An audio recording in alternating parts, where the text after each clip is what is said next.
Hello children, welcome back to the next class of tissues. In our previous classes, we have discussed the introductory portions of plant tissues.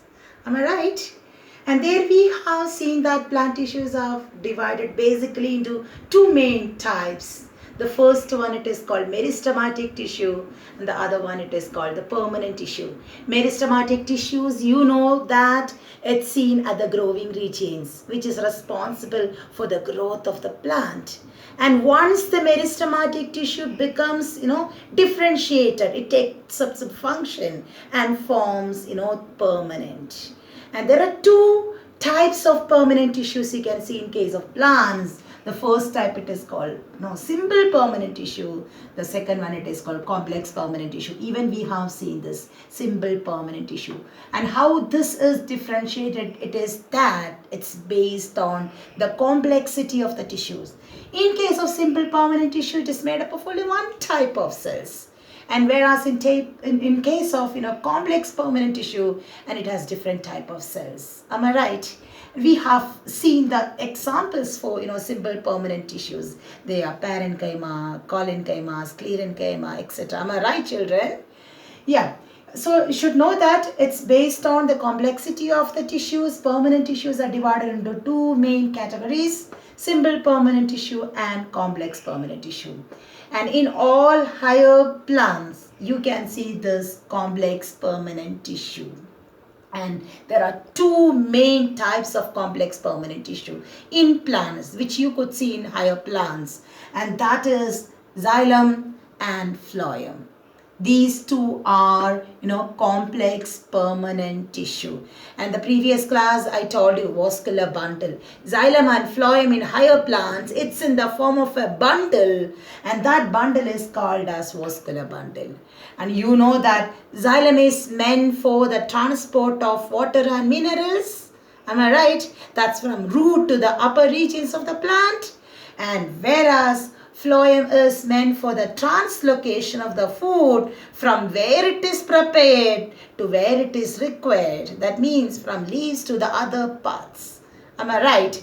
And here the transport of water and minerals, it occurs from lower region. That means the root to the upper regions. And that's in the upward direction. It's always unidirectional. The flow in xylem is always unidirectional. Whereas in case of phloem, it's not like that. The leaves prepares food and it will be distributed even to the upper region, side, and even to downward. And the flow of translocation, it's multidirectional, or we can say it is bidirectional. And the term xylem and phloem, for the first time, it has been given by a scientist, and who he is named as his name is Carl Nageli, 1858. Let us see the structural details of xylem and phloem. And this is a complex permanent tissue, so of course it has different type of cells.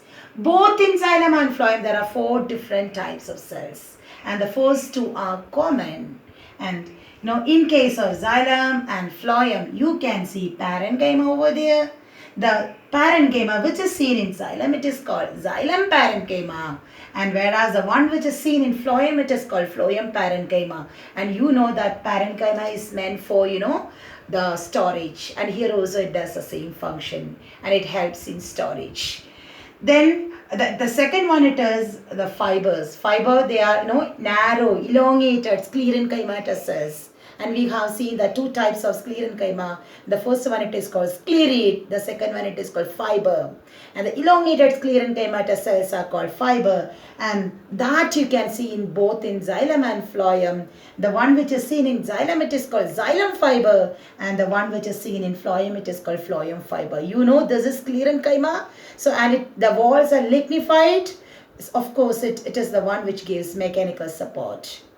And then coming to the main conducting elements of xylem and phloem. In xylem, the main conducting elements, they are trachea, or which is otherwise called as xylem vessel, and tracheids. These two are the main conducting elements of xylem.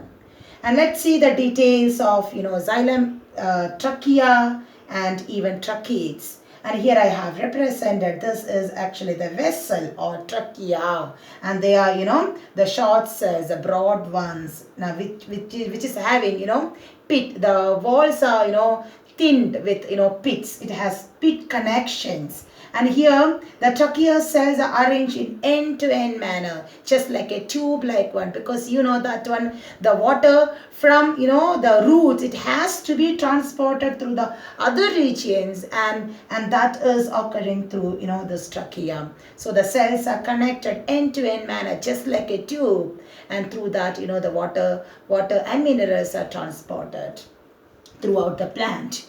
And now coming to tracheids, they're actually narrow but elongated ones with tapering ends. And both trachea and tracheids, and they have pit connections, pits. They are called as pits. And this is actually the thin areas. They are actually meant for the interconnections, and through which the materials will be transported. And here even this is the end walls. These are the representation of the end walls of each trachea, here end walls, and that is also perforated, which helps in the transportation of water and minerals. And here I have just represented xylem fiber. Parenchyma, you already know that. So 4 different types of xylem elements you can see in xylem. Xylem parenchyma, xylem fiber, trachea or vessel, and tracheids. And of these 4, only xylem parenchyma is living. Remember that. The only living cell you can see in xylem, it is xylem parenchyma. All other ones are dead in nature. And because on maturation, and this trachea and tracheids and even fibers also, and they will lose their protoplast, and that's why it is dead in nature. The only living cell you can see in case of xylem, it is xylem parenchyma. Now coming to phloem. Phloem also, I told you can see both parenchyma and fiber. The one which is seen in phloem, the parenchyma, it is to be called as phloem parenchyma. The fiber, it is called as phloem fiber.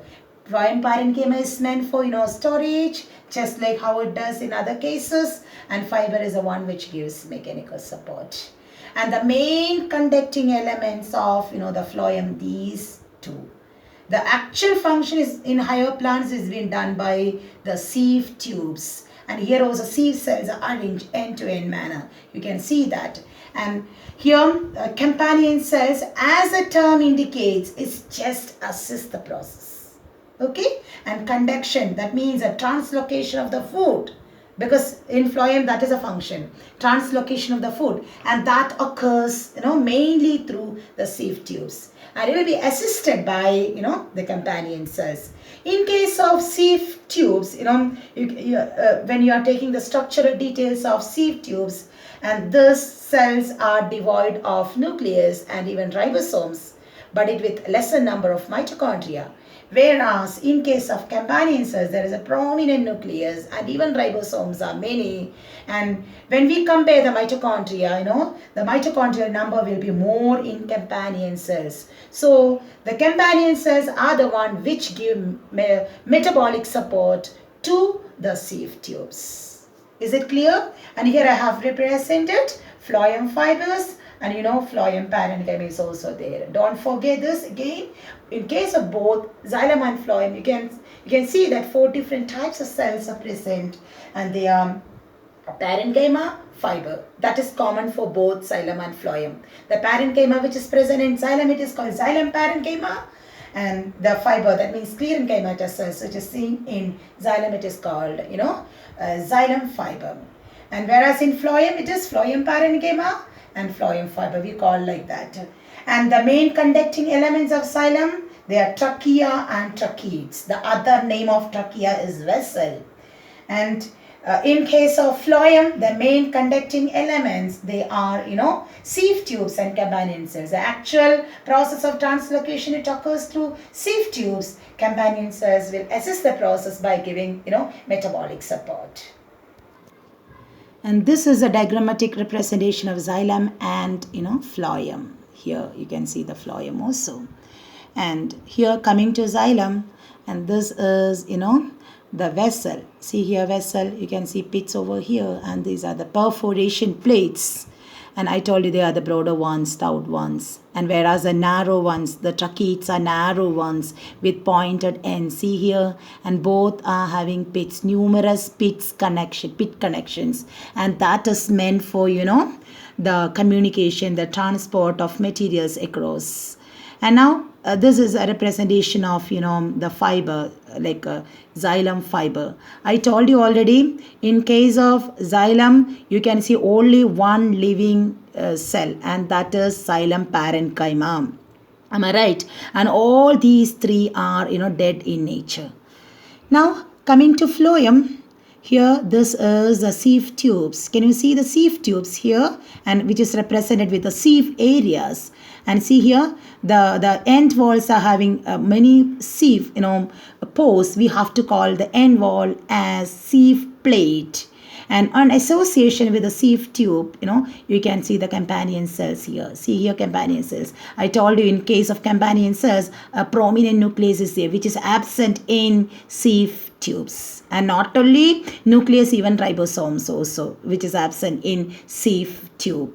And in case of sieve tubes, mitochondria is lesser in number, whereas in companion cells it has more number of mitochondria, and that's why it's giving metabolic support. The companion cell gives metabolic support to the sieve tubes.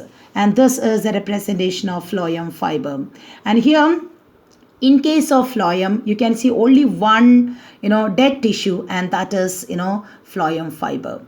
And all other ones are living. That means sieve tubes, companion cells, and phloem parenchyma, they are living in nature. And whereas phloem fiber, it is dead in nature. Here it is represented. See here, everything together, xylem and phloem elements together. You know that it is in case of real plant, it is kept together. And here, see here, it's represented xylem elements together, xylem parenchyma, xylem vessels, tracheids, and fibers together. And they do the particular function, together by associating together. Now here you can see phloem parenchyma, companion cells, phloem fibers, and sieve tubes. Is it clear, children? In case of xylem, the only living tissue you can see it is xylem parenchyma. Don't forget that. And whereas all other ones are dead in nature.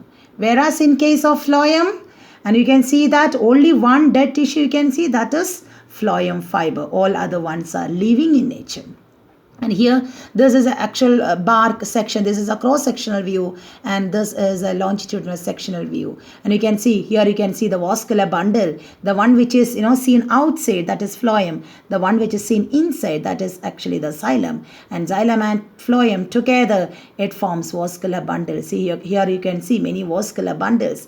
And this is a longitudinal view. See, from up, the lower region to the other upper regions, it has been connected. And that's why water and minerals from the roots, it is reaching even up until the tip regions of the plant. And same way, the food from where it is prepared, it reaches to each and every regions of the plant, because it is like, it's like a tube connections. And here it is actual, the view it has been given here. See, this is a xylem, phloem. In case of dicots, between xylem and phloem, you can see cambium also. See, it's a representation of cambium.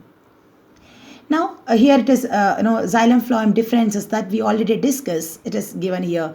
And you know that xylem is meant for transport of water and minerals. Phloem is for, the translocation of food. Xylem has 4 different type of elements. Xylem parenchyma, xylem fiber, tracheids, and vessel. And here in phloem also 4 different type. Phloem parenchyma, phloem fiber, sieve tubes, and companion cells. In case of xylem, only one living tissue, that is xylem parenchyma.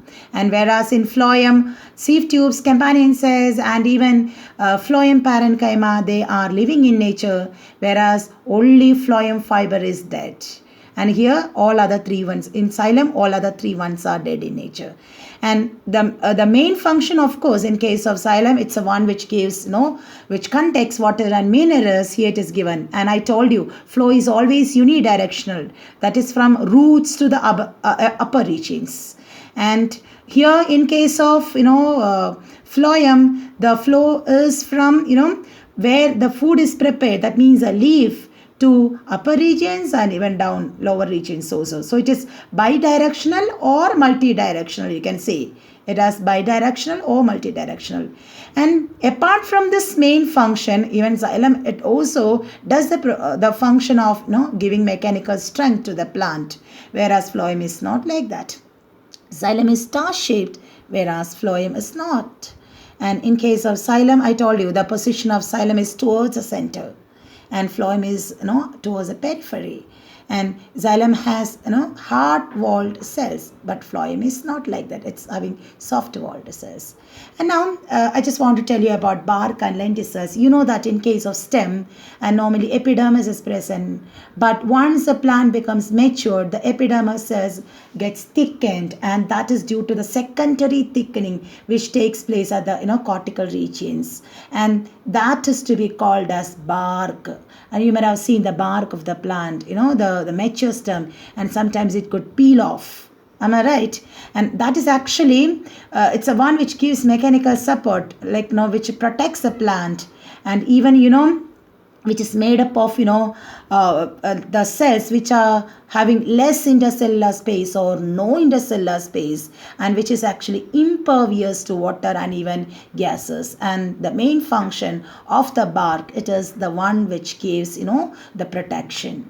And here another diagram, second diagram, it is actually the one, the representation what is given, it is the lenticels. And when I told you about the stomata, I told you, like in case of younger regions of the stem and also leaf, specialized pores are present, which is meant for the exchange of gases and also helps in transpiration. That is, what is that? Yeah, and that's called stomata. Am I right? And whereas once the stem gets matured, the stomata you could not see in case of mature stems. They are, loosely packed cells, you can see, like, which is meant for the exchange of gases. That's called lenticels. And here, the structural representation of the lenticel is given. It is, it is made up of loosely packed cells here. Okay, so lenticels, it is meant for the exchange of gases, and that you can see in case of mature stem. Okay, and the same function, it is being done by stomata in case of especially in case of leaves, and also in case of tender regions of stem. Thank you all.